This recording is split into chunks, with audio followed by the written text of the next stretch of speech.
they don't have an overarching plan. So Marvel, they come out at Comic-Con and put up the phases, and then you can see every project that's going on and where it's leading up to. DC, they never do that. They just announce this here, announce this there, but it doesn't feel like it's going anywhere. And so, like, if it was going somewhere, I think people would be way more invested with it. But yeah, that's pretty much my thought with that. Is that the DC universe is not. It doesn't feel like it's in the same universe. It feels like there's a cameo here, but it's just a bunch of different stories that they say are in the same universe because, oh, there's this person in this movie and there's this person in this movie. But it doesn't feel like it's an actual universe because it's not getting somewhere. Okay. So Don, do you feel that it's necessary? Like, is it necessary for them to do what Marvel did and show, okay, this is where we're going? Because I'll say before you answer, even though Marvel is showing where their different phases are going, Marvel is failing right now. Personally, I believe, cinematically wise, even though we know the direction they're going in, yeah, it's not a good direction. And just because I know where you're going doesn't mean that this is going to work anyway. I'll digress and let you. No, I think you're right. Yeah. They're almost at this same thing. That might be, there might be a reason for that we can get into too. But so my response is that's not wrong, and it may be taking it from the point of view that's saying, we've got all this in Marvel, why isn't DC doing the same thing? Well, DC should not necessarily do the same thing. DC didn't come up with that formula. DC doesn't have the people that know how the formula works looking at their stuff. I always think when I see these things that Warner Brothers could have hired me to watch their movies, and I could say, listen, this is where you're going wrong. Don't do this, because every single time that's exactly what the problem is, that they then can't correct because it's already done and in the movie, So it could be that way. It sort of started out that way. It's like, you got Man of Steel. Well, we're leading up to Justice League, and there's going to be these things in the middle. Suicide Squad and Wonder Woman, they're coming out between Batman vs. Superman and Justice League. I mean, they were putting them out, fast. They essentially had Zack Snyder's Justice League available back in 2017. Maybe just give him a little bit more time. They're money hungry, because they wanted to release it so they could get their bonuses. And then they're like, well, plus we're fighting. That's the whole thing. Why? You don't need to fight. Don't fight Marvel. Yeah, stop. We're not in a crossover with Marvel yet. Right. We haven't got that amalgam comic yet. Stop throwing punches. They need to do that. They would make so much money. I would watch that 500 times in the theater. Okay.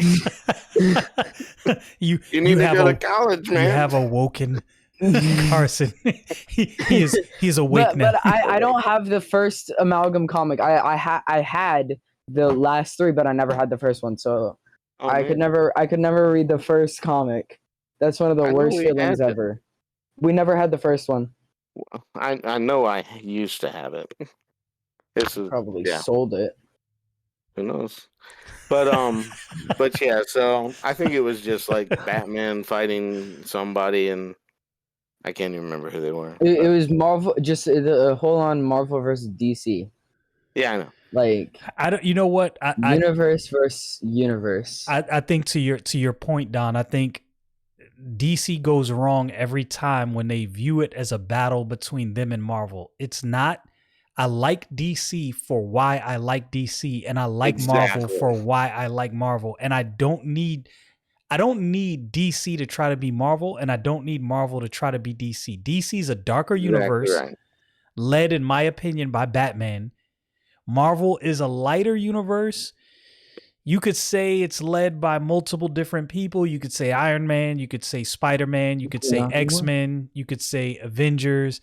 You know, Marvel doesn't really necessarily, in my opinion, have a central figure like DC does. I think, I don't know if you disagree or not, I think it's widely accepted that Batman is the central figure of DC. Like this is the man, in my opinion. Of course, I'm biased because I'm a Batman fan, but anyway. I think Marvel used to have that with Iron Man, starting out with Iron Man, everything coming together with Iron Man. But that's the cinematic universe, though. The movies are right. The comics are different, yeah. Right. Comics, yeah. And that's exactly it. That's exactly it. They don't need to be fighting. DC doesn't need to pattern itself after Marvel. Marvel doesn't need to pattern itself after DC. Although that did start happening at the time of Civil War. Right. The credit scenes, the directors, writers came out for Civil War and said, you know, ice cream is good, and you have chocolate ice cream every single night. Eventually, you're not going to care about it. Right. And they were meaning you're telling the same you're going through the same movies and telling the same kind of story over and over again. You got to change it in some way. And again, me being listening behind the scenes for it all and watching the two movies very carefully too, saw where Civil War was taking things from the story the Batman v Superman was telling. All studios do this where they're sharing stories with each other. That's why you have Armageddon and Deep Impact coming out like at the same time. Two movies about something going to destroy the earth, you know. Pretty much the same story movie. A different way. Yeah. Pretty much the same movie, and then not even talking about all the knockoffs that you get down the line too. And then Top Gunner. Yeah. So let me find that. But yeah, it's just like that. They have their spies and they're sharing information like, oh, let me put that into this story. And you see a shift in the way they tell the stories, and it does get darker, more somber a little bit in the Marvel universe. And it works for a few movies up until Endgame, I would say, is over. And then they've got to redirect something. They can't go all the way toward a Zack Snyder kind of vision. Right. But they did do an incorporation. You can just see it. But it doesn't work for DC to do that. First of all, you got too many people. Oh my goodness, come on. But first of all, you've got too many movies of Marvel that build up, so people are going to go see it, whether or not they feel like they're interested. You know, You don't have to hype up a Marvel movie much. A DC movie, they apparently do have to hype it up as much as they possibly can. They hype up the movies that flop and fail. I didn't even write down some of the ones like Harley Quinn. I didn't write that down. What surprised me,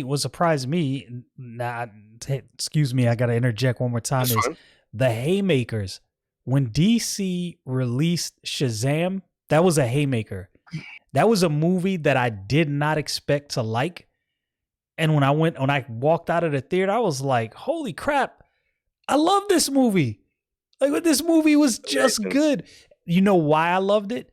It was so different than anything Marvel had put out.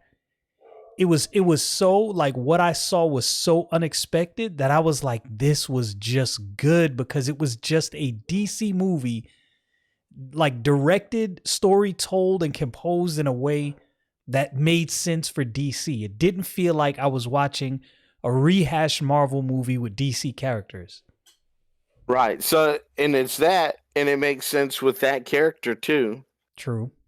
So it's not like trying to make Batman into Shazam, which is the idea in Justice League. Well, I don't really want to go there. Man. So yeah, let's stay away from that for a moment. Let's try to stay with the good part. So the light side. We'll save that for another podcast. Yeah, when you see Zack Snyder's influence in the movies, that's when you're seeing a good movie. The Aquaman movie, to me, follows Zack Snyder's perfectly. There's a little bit that we could discuss, like Zack Snyder's Justice League and Justice League 2. When they create the bubble to talk in. Okay? But to me that was just me interpreting it. When she does that, when she creates the bubble, and the bubble's created by Valco also to talk to Arthur.